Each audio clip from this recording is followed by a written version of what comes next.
juicio por jurado número 60 en la provincia, una expresión que parece funcionar no solo por el veredicto, sino porque incluso la deliberación generó inquietudes, pero funciona el sistema porque es capaz de resguardar a quienes participan tras ser elegidos como miembros del jurado. Recordemos que un abogado cercano a Osuna, el principal defensor del clan Sena, un hombre que como abogado tiene antecedentes por abigeato, incluso estuvo creo que preso 10 meses, le encontró ganado marcado de otra familia o de otra hacienda dentro de sus campos. Un socio de él o alguien allegado se animó a grabar a las personas del jurado como un modo de presionar o haciendo lo incorrecto, se lo llevaron detenido. Pero finalmente, tras una larga deliberación de una postergación del viernes al sábado, para el veredicto lo conocimos. Creo que están las placas, o vamos con Abigail. Abigail Oliverio, buenas tardes. Hugo, ¿cómo estás? Muy buenas tardes para vos.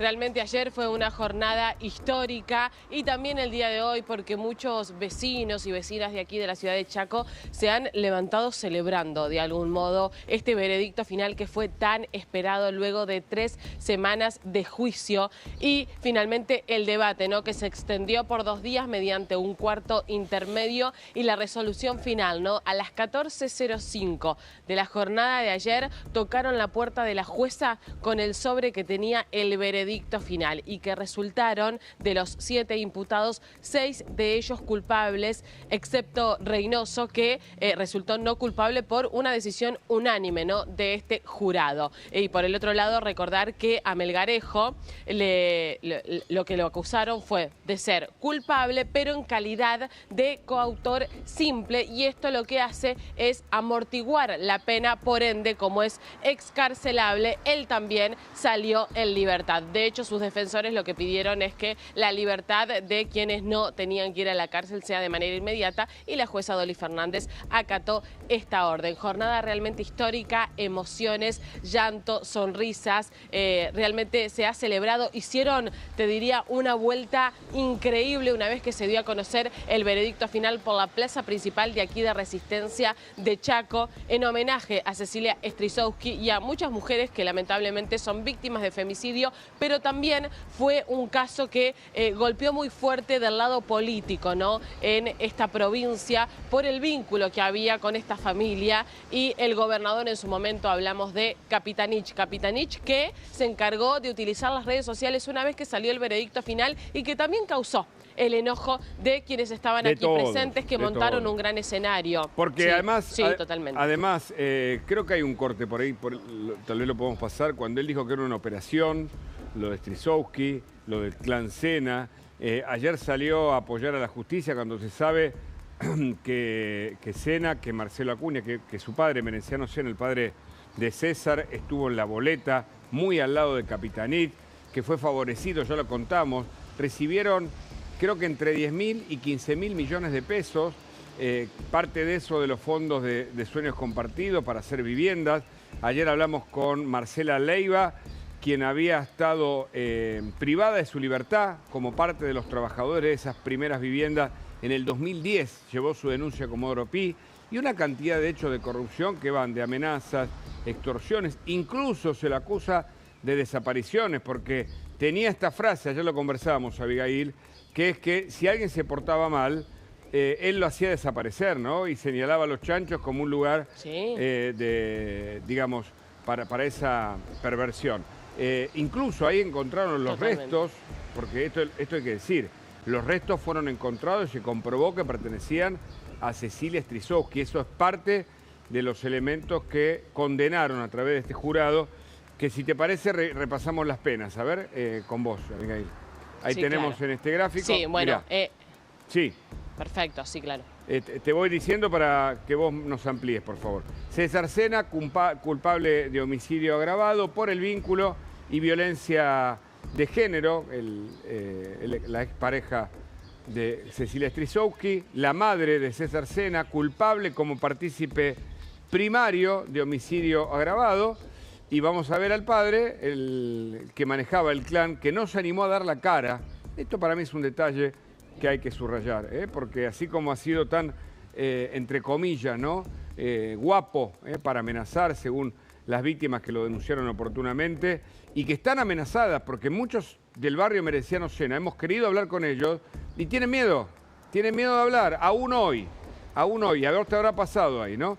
Bueno, ahí condenado por partícipe necesario. Estas condenas que siguen con Fabiana González, culpable de encubrimiento agravado, ahora vos me dirás quién queda en libertad o no. José Gustavo Obregón, a la misma pena, culpable de encubrimiento agravado.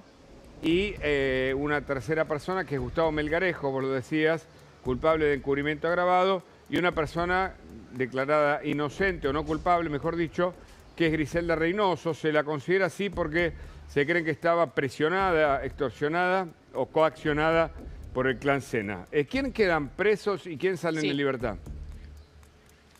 Te corrijo respecto a lo que comentabas, Hugo, de Melgarejo. Él fue declarado culpable por encubrimiento simple, no agravado, que era una opción que tenía el jurado para decidirlo. Esto lo que hace es bajar la pena y como ellos ya estuvieron transitando más de 2 años detenidos, este delito del encubrimiento simple no le permite estar en la cárcel, es decir, es excarcelable. Él ayer ya salió en libertad, al igual que Reynoso. Reynoso, que sí, fue declarada no culpable por no tener ningún tipo de vínculo. Ellos dos salieron en libertad, con esta diferencia de que una fue declarada no culpable, el otro sí culpable, pero por encubrimiento simple, por el cual es un delito excarcelable y ya no tiene que continuar detenido. Por el otro lado, el resto de los acusados, hablamos de los 5 acusados, entre ellos el clan Sena y Fabiana González y Gustavo Obregón. Ellos sí van a tener que cumplir su condena tras las rejas, y en el caso de los 3 primeros, el clan Sena, cadena perpetua. Algo que reclamaron muchísimo aquí en la provincia de Chaco, porque planteó en su momento una suerte de duda por el destino de Emerenciano Sena. Bueno, finalmente el jurado tuvo las pruebas a la vista y realmente hicieron un debate para destacar, Hugo, ¿por qué? Porque uno ve antecedentes de otras deliberaciones cuando se trataba de un solo imputado, donde llevaron demasiados días, demasiadas horas de debate, y en este caso, al hablar de 7 personas acusadas, si uno ve el lapso que tardaron para poder resolverlo, fue dentro de todo bastante rápido. ¿Y esto qué quiere decir? Que las pruebas eran contundentes, que el jurado, las pocas dudas que tuvo, las pudieron despejar y tomar esta decisión. Y Gustavo Carabajal, que está en línea y nos va a agregar seguramente lo que dijo la jueza tras conocer la decisión y el veredicto del jurado. ¿Qué tal, Gustavo? Gracias por este contacto. ¿Qué tal, Hugo? ¿Cómo va? Buenas tardes. Laburando a full, imagino. Gracias por este tiempo de tu parte. Contanos las novedades, por ejemplo, de la jueza, ¿no?, que habló después del veredicto. No, la jueza básicamente las instrucciones que le dio instrucciones a los integrantes del jurado, a estos 12 vecinos que expresaron su voluntad de declarar culpables al clan Sena a partir de las pruebas que se ventilaron en la sala de audiencias. Les dijo que no hablan con ningún periodista, que no hagan comentarios a su familia, que si se le acerca algún periodista, básicamente no le dé ninguna entrevista. Por eso a los jurados no los pudimos ver, no se los mostró en la transmisión oficial que hizo el Poder Judicial, el Superior Tribunal de Justicia de Chaco, para preservarlos. Era importante esto por cuestiones de seguridad y también por cuestiones de evitar que reciban algún tipo de presión. Y la jueza también les había dicho, esto es de rito, ¿no? Es de protocolo, es de forma, antes de que se retiren a deliberar, que procedan con calma, tranquilos, a conciencia, ¿no? Y así fue que los aislaron también un día, y bueno, actuaron de acuerdo a su voluntad. Ya habíamos dado detalles, también lo ha relatado en su momento Abigail Oliverio, de lo que fue. Creo que lo más complicado que tuvo este proceso fue la selección de los jurados. 400 postulantes, personas que estaban en condiciones de postularse, en realidad de ser elegidos, ¿no? Porque esto no es una postulación, ser jurado en la Argentina es una carga pública. Es una carga, sí. Y entonces hubo muy complicado por el tema de que hubo un integrante, por supuesto colaborador de uno de los estudios que defiende Merenciano Sena, que empezó a grabarlo con un celular, tratando de meter presión. Bueno, esto fue cortado de plano en su momento por la policía, así que la verdad un juicio histórico con un veredicto histórico y también con un procedimiento histórico donde se ha protegido a... Esto sirve también para alentar a otros vecinos a que, aunque sea un caso tan complejo, puedan ir y actuar como jurado, ¿no? Abigail, ¿cómo está la gente allá, más allá de la satisfacción porque sienten que se termina la impunidad? ¿Algunos siguen con temor? ¿Creen que hay un sector que acompaña a los Sena, sobre todo en el barrio, ¿no? Que teme perder algo de esos beneficios que el gobierno les daba? Contanos un poco de esto. Bien, yo creo que ayer la sensación de la gente fue de alivio y de creencia en la justicia. Sin embargo, hay una cierta parte de la sociedad que estuvo tantos años en manos de la familia Sena, que obviamente el temor que le han impuesto va a ser muy difícil de sacar por más que ellos estén tras las rejas, porque también tengamos en cuenta que ellos operaron mientras estuvieron detenidos en todo este proceso judicial y que el poder que tuvieron en su barrio, si bien en el barrio Merenciano Sena, que ahora se llama Papa Francisco, lograron sacar el puño, ya la escuela no tiene las directivas que tenía por parte de los Sena, a la gente que allí le habían otorgado viviendas y no les habían dado un título, hoy esa situación es distinta. Muchas personas les hicieron creer que la única posibilidad de vivir era la que tenían con el mandamiento de los Sena, y esas personas es muy difícil sacarles ese miedo. Vaya uno a saber el poder que va a poder tener esta gente dentro de la cárcel. Uno espera que no sea así, pero obviamente que todavía hay parte de la sociedad que teme por cualquier tipo de movimiento que pueda hacer esta familia que en su momento ha tenido mucho poder, pero a uno por lo menos le da la sensación, o conversando con la gente, entienden que gran parte de ese poder ya lo han perdido. No hay forma de que lo puedan recuperar. Gustavo. Mirá, ya está. Esto marcó el fin del Clan Sena. Ahora ya tenía... Mirá, y además pasó algo importante.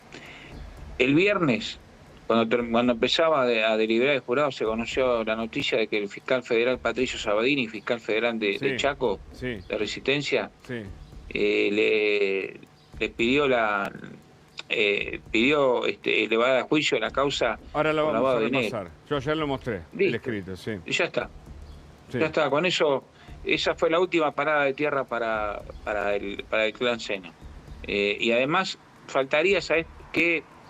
Dentro de todo esto que se está viviendo en Chaco, que caigan también aquellos que los protegieron. Me refiero a Jorge Milton Capitanich, ¿no?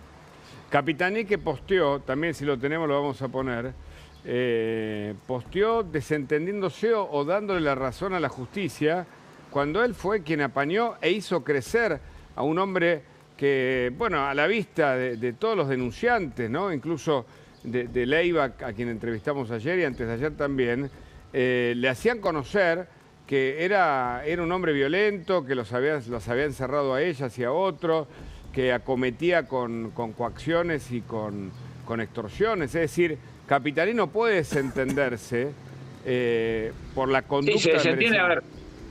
Sí, se desentiende porque de la conducta de las personas se tiene que hacer cargo cada persona.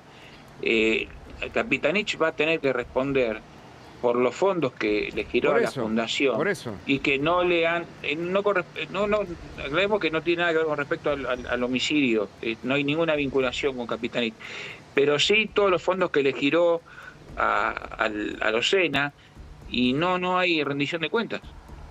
Ahí mira, vamos a ver el posteo de Capitanich. Yo me refiero, Gustavo, que fue un hombre que lo hizo crecer, lo hizo creerse poderoso. Totalmente. En ese sentido, y que el perfil de Merenciano Sena evidentemente ya estaba contado por sus primeras víctimas, a comienzo del 2010. Y acá pone Capitanich ayer, casi sin vergüenza, hoy se conoció el veredicto del caso Cecilia a través del Jurado Popular. Una condena que confirma que los responsables deberán pagar por lo que cometieron. Perdón, estará hablando de él mismo y esto es una opinión, ¿no? Este veredicto representa un acto de justicia para su familia y para el pueblo del Chaco, por Cecilia y todas las mujeres víctimas del femicidio. Bueno, le cayeron de todos lados, le pusieron... Yo no quiero mirar ningún reposteo porque no corresponde, hay que cuidar las formas, ¿no? Pero claramente, cuando uno ve la boleta de Capitanich, de Merenciano Sena al lado, de Marcelo Acuña, cuando uno ve los fondos, bien vos lo señalaste, cuando uno ve el enriquecimiento de ellos, la plata que le venía de Sueños Compartidos, las tierras que le dio desde el gobierno. Ahí está la boleta, mirá. Del Estado. Ahí está la boleta. Sí, ahí está, está Jorge Milton Capitanich, Merenciano Sena, claro, y Marcelo Acuña. Claro. Entonces, todos esos... Digo, o es tu socio, tu apañado, porque te controla un territorio, un sector de la población, porque como fue con Milagro Sala, se le empoderó también por esas razones, o sos un neófito incapaz de ver que todos están diciendo que es violento, que tiene comportamientos equivocados, extorsivos, coactivos, que llevaron, digamos, a esto de... Porque nadie mata y arma un plan como el que se armó para destruir el cuerpo, ¿no? Incinerar el cuerpo de Cecilia Strisowski, si no tiene una impunidad que sabe que no lo van a descubrir, ¿o no, Gustavo? Pero más bien, es tal cual. Y yo creo que la gente en Chaco tiene que empezar a dejar de tener temor, ¿sabes por qué? Porque ya desde el día que lo detuvieron a Emerenciano Sena, Capitanich le soltó la mano, porque van a estar presos, porque los declararon culpables, porque Emerenciano Sena, que no tuvo la valentía de dar su rostro, decidió tapárselo, salvo cuando habló. No dio la cara. Y es importante remarcar esto. A Emerenciano Sena lo condenaron porque se sabía que nada se hacía en esa casa sin que él lo supiera. Bueno, ahí está. Y todos los que participaron... Y él estuvo ahí. Por más que diga, no sabía, llegó tarde, llegó después, no. Mirá ese Obregón, que el rol de Acuña, derecha, si alguna vez se quiebra y cuenta la verdad, me parece que es un poco más que el rol de la madre protectora. Pero en cualquier caso cometieron un delito de los más graves que se puede cometer, y están pagando las consecuencias, pero para mí es la punta del ave de un sistema. Cuando hablamos del caso María Soledad, Gustavo, y te lo quiero preguntar también a Abigail porque ahí hay fuertes repercusiones, hablábamos también de un crimen del poder, como el caso Levos en Tucumán, Levos, ¿no? En Tucumán, Marita Verón, no nos olvidemos, de Susana Tremarco, que sigue buscando a su hija. Y además es importante remarcar, ¿no? En Logan, en Corrientes está todavía desaparecido Logan. Y ahí hubo parte del poder político de esa provincia que estuvo involucrado. Totalmente. O nos olvidamos cómo llevan a Laudelina Peña a declarar. Y estás ahí cerca del otro... A ver, donde está Abigail, cruzas el puente, tenés un puente y estás en Corrientes. Entonces... De hecho, ayer habían personas son acá muchos casos reunidas también pidiendo por Logan. Sí. ¿Y la gente, Abigail, perdió el miedo? Sí. ¿Vos notaste eso?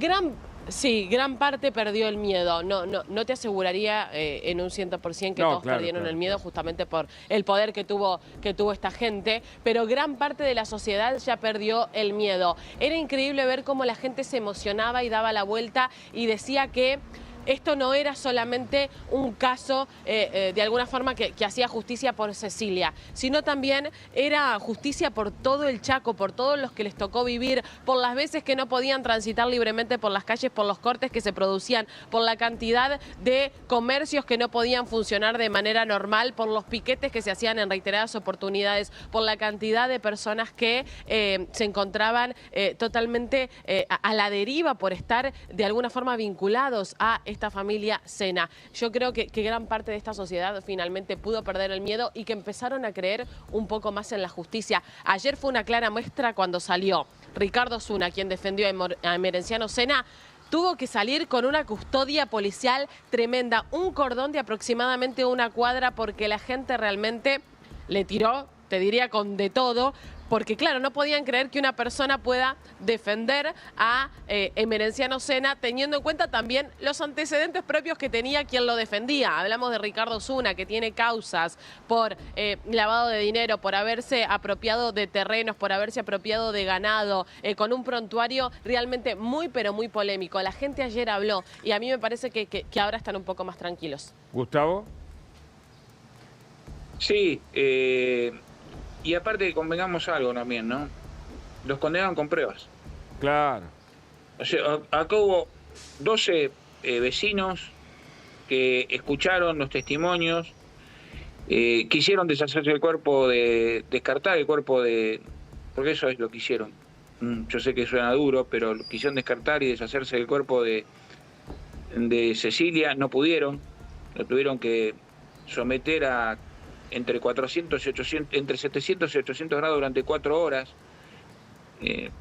Lo que recibió de su hija, Gloria Romero, cabía en una caja de zapatos. Increíble, increíble. Nunca pudieron tener un ADN, pero se sabía que el cuerpo era de Cecilia, porque Cecilia fue fue de los dos, de la pareja, César y ella, la única que no salió con vida. Y todo pasó en esa casa. Y los jurados tuvieron la oportunidad de declarar un veredicto, decretar un veredicto de culpabilidad de acuerdo a las pruebas que se ventilaron en el juicio, que no son solamente la declaración de los testigos, sino toda la prueba documental que se incorporó, que tuvieron la oportunidad de leer, que ellos también mismos habían pedido para revisar, para que les aclaren. Se hizo con todas las garantías. Y sí, la verdad que hay una provincia que ha cambiado. Va a haber un antes y un después del femicidio de Cecilia. Lástima que tuvieron que matar a una chica completamente inocente. Y también, ¿sabes qué? Me estaba olvidando, si bien no hay vinculaciones con el poder político de otra mujer desaparecida, de la cual no tenemos noticia, que es María Cash, ¿no? Bueno, pero hablando de desapariciones, y bien el caso de María Cash, como para entender que también hay incapacidad de resolver estos hechos. Yo no sé si alguien impulsará alguna investigación por una cantidad de jóvenes que han desaparecido. Sí, te iba a decir eso. En el entorno del clan Sena. Roberto Herrera, abogado, bueno, estuvo en ese lugar hablando con la madre y se entrevistó con, dijo 15, no sé si 15 o 16. Bueno, Mercedes. Claro. Mercedes, la abuela de la tía abuela de Cecilia, le contó a Abigail y nos contó a todos ahí en La Nación Más cómo sabía de un caso seguro. Claro. Sí. Ya un caso te amerita una investigación. Por eso. Ahora, ¿Vos crees que puede abrirse algo así, Gustavo? ¿Puede gestionarse una investigación sobre esto ahora? Me parece difícil. Difícil. Me parece difícil. Si la gente, como creo que pasó, perdió el miedo y se anima a denunciar, sí. Sí, claro. Sí. Habrá que ver si están dadas las condiciones. Sobre todo, ¿sabes por qué? Porque la familia de estas personas de las cuales no tuvieron noticias tienen la necesidad, y el Estado tiene la obligación de decirles qué pasó. Te quito un par de minutos más, escuchamos, porque Abigail Oliverio también me interesa conversar. Tengo 2 o 3 dudas sobre lo que está pasando o va a pasar en los próximos días ahí, después de un excelente trabajo que anticipó incluso varios de los hechos que ocurrieron. ¿Cómo fue el veredicto de ayer? A ver. Hecho número 1, César Mario Alejandro Sena. Nosotros, el jurado, encontramos al acusado César Mario Alejandro Sena, conforme el requerimiento de la acusación, culpable como autor del delito de homicidio agravado por A, el vínculo, B, violencia de género. Así lo declaramos de manera unánime el día 15 del mes de noviembre del año 2025 en la ciudad de Resistencia, provincia del Chaco.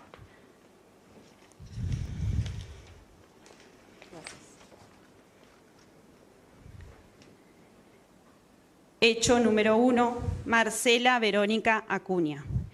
Nosotros, el jurado, encontramos a la acusada Marcela Verónica Acuña, conforme el requerimiento de la acusación, culpable en el carácter de partícipe primario del delito de homicidio agravado por A, el vínculo, B, violencia de género.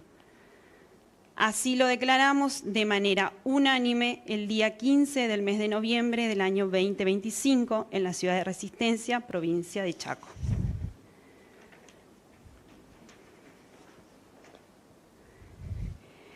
Hecho número 1, Emerenciano Sena. Nosotros, el jurado, encontramos al acusado Emerenciano Sena, conforme el requerimiento de la acusación, culpable en el carácter de partícipe primario del delito de homicidio agravado por A, el vínculo, B, violencia de género.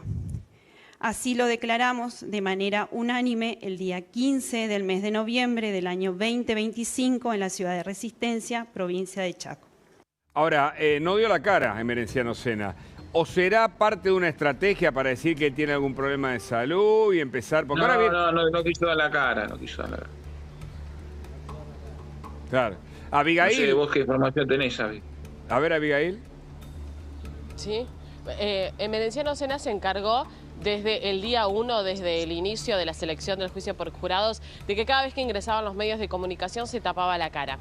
Pero luego cuando tuvo que brindar el testimonio, justamente para intentar defenderse, no pudo hacerlo. Mostró su rostro, mostró nuevamente su cara. Pero sí, fue parte de la estrategia que quiso hacer, quizás por un problema de salud, porque también, además de taparse la cara, utilizaba barbijo en algún momento, como también lo hizo Marcela Acuña y también lo hizo César Sena, no olvidemos eso. En la propia declaración de Marcela Acuña, cuando habla de su hijo César Sena, habla de que tenía problemitas o cuestiones de salud mental, también con la idea de defender a su hijo, además de defenderse a ella como una madre encubridora, sino también hace referencia a que su hijo estaba atravesando problemas de salud mental y por eso hizo lo que hizo. Pero sí, claro, obviamente que fue parte de la estrategia quizás mostrar que ellos no estaban bien. Ahora, esto no queda acá, Caraba, porque van a presentar todo tipo de cuestionamiento. Van a apelar, como probablemente ocurra, pero dentro de la cárcel van a buscar situaciones que mejoren su condición, no de detención,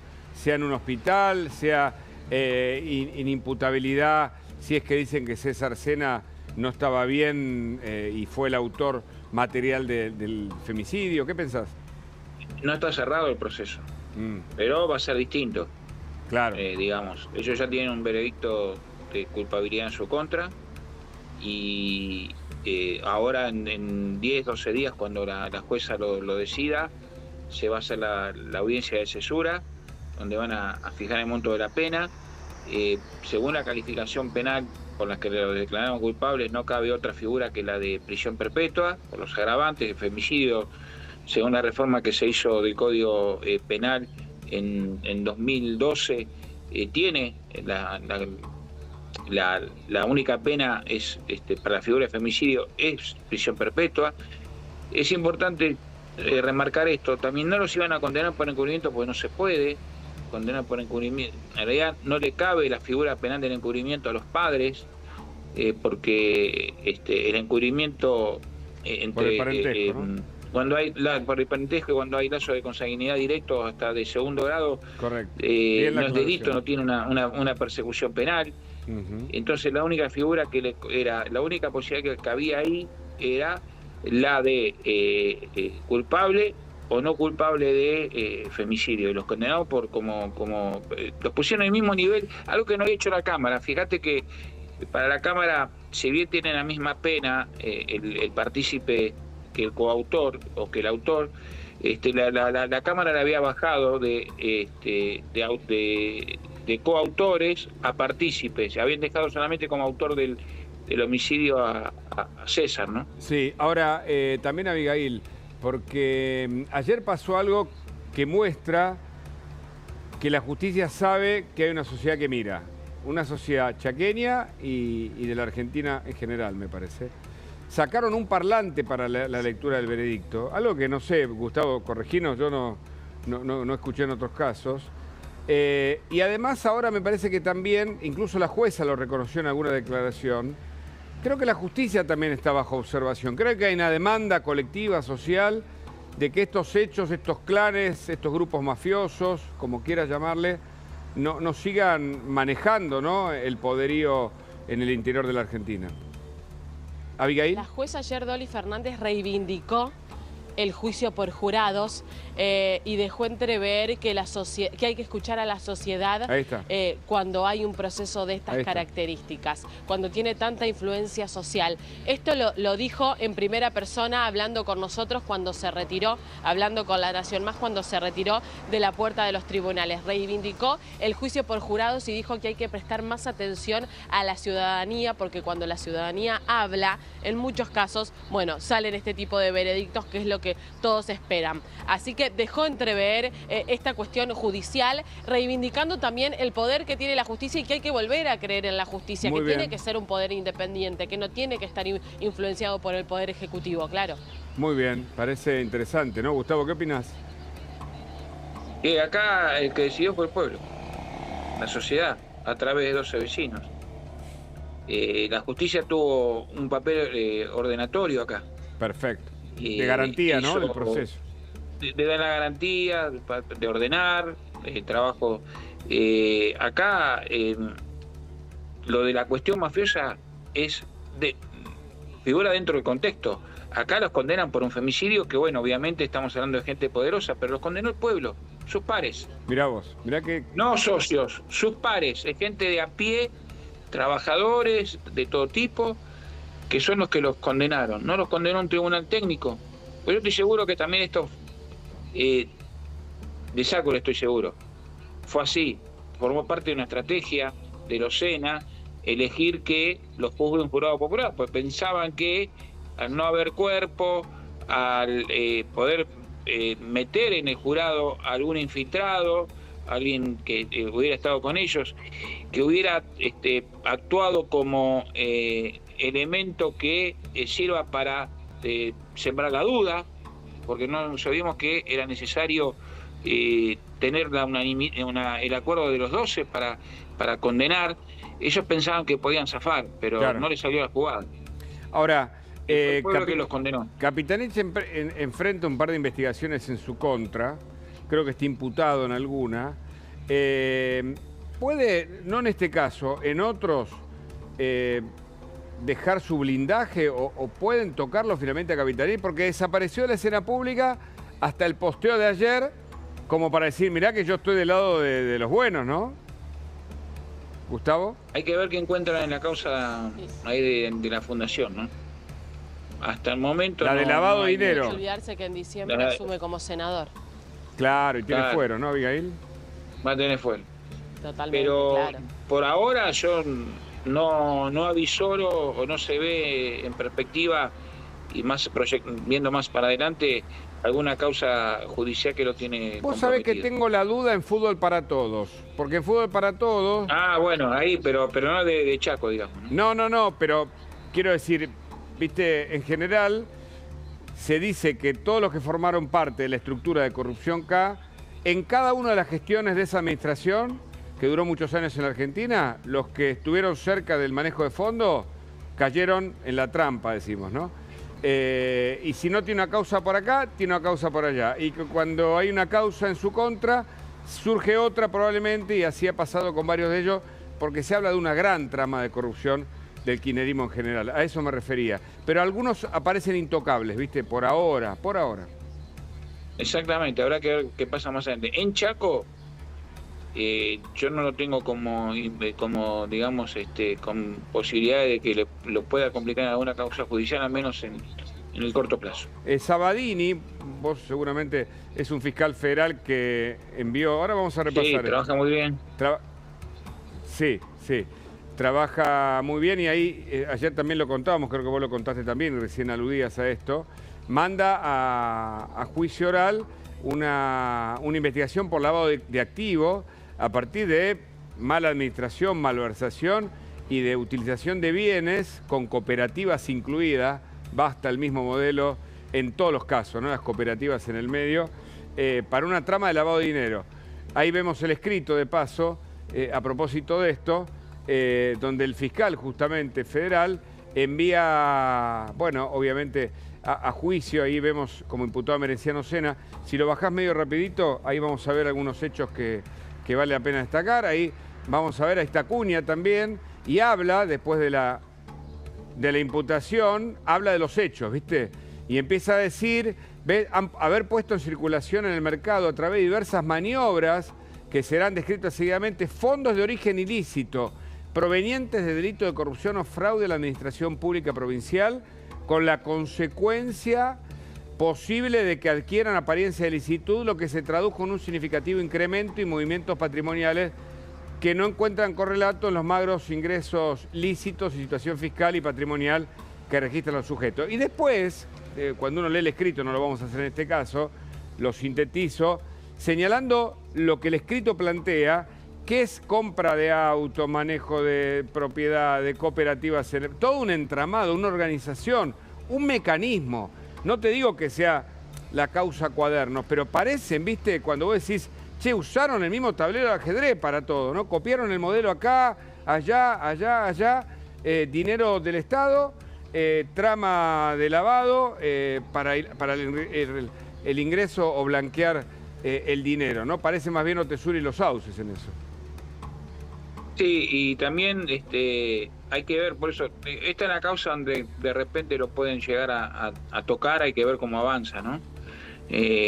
Porque acá lo que hace Sabadini es mandar una parte a juicio y después habrá que ver qué quedó de la causa remanente, si hay algo que se puede avanzar sobre aquellos que le daban dinero a los Sena, al clan Sena, sin que hubiera una rendición de cuentas. Y déjame remarcar otra cosa con respecto también al fallo, ¿no? al veredicto. La justicia demostró que es independiente.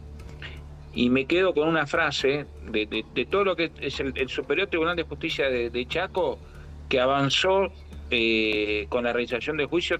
No nos olvidemos que tuvimos un juicio en menos de un año, en menos de 2 años, 1 año y medio. No hay antecedentes en un juicio con esta complejidad, y sobre todo cuando se toque al poder político o alguien cercano al poder, como el clan Sena, que se hubiera hecho en tan poco tiempo, desde que Cecilia la matan hasta que llegamos al veredicto condenatorio y hasta el juicio. Ya eso fue importante.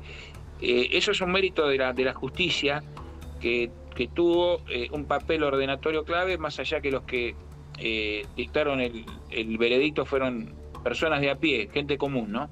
Y después el trabajo de los fiscales. ¿Sabes por qué? Ayer Abigail la entrevistó a Nelia Velázquez. Sí. Nelia Velázquez y Jorge Gómez fueron los fiscales de instrucción. El fiscal de juicio fue Martín Bogado. Y Nelia Velázquez, en un momento le pregunto cuál había sido el momento más complicado de la investigación. Y ella dijo, faltando 4 días para que se venciera el plazo para pedir las prisiones preventivas, nos faltaban pruebas. Y ahí empezaron fueron esos 4 días previos a la prisión preventiva, que estaban desorientados, que sabían lo que había pasado, pero necesitaban probarlo, y bueno, en esos 4 días anteriores comenzaron a aparecer las pruebas, porque no nos olvidemos, tanto Velázquez como Gómez fueron los que recopilaron en la etapa de instrucción todas estas pruebas, que fueron gran parte de lo que sirvieron para fundar este veredicto de culpabilidad, ¿no? Y Abigail, después de estos días de una crónica intensa e histórica, realmente allí en Chaco, ¿qué más pide la gente? Porque, viste, cuando circulan aires de justicia, empieza una creciente demanda, la gente dice, no, me corregirás, ¿por qué no investigan esto? ¿Por qué no se meten acá? ¿Por qué no? ¿No? ¿Y qué es lo que se rumorea ahí? Sí, que no haya más impunidad, sobre todo, era lo que ayer se escuchaba muchísimo, ¿no? Que a partir de esto, o que esto sea un puntapié, en principio para que no haya más femicidios, haciendo referencia a lo que le tocó vivir a Cecilia Strisowski, y también que no haya más influencia del gobierno, el Poder Ejecutivo sobre el Poder Judicial, como creían que en su momento podía suceder con este juicio. Por eso hablaban mucho, hacían referencia a la impunidad que se manejó durante mucho tiempo con un gobierno que no permitía transitar libremente, con la complejidad que tenían muchísimos vecinos para vivir libremente aquí en la provincia de Chaco, pero hacían muchísima referencia a la impunidad y obviamente a la influencia que en su momento llegó a tener el Poder Ejecutivo sobre el judicial. Eso destacaban muchísimo. Me parece que a partir de ahora la gente comenzó a creer más y sí consideran que esto fue un antes y un después en la provincia. Esperan obviamente no volver a tener que vivir más todos los que les tocó pasar, no solo con el caso de Cecilia, sino también a nivel político aquí.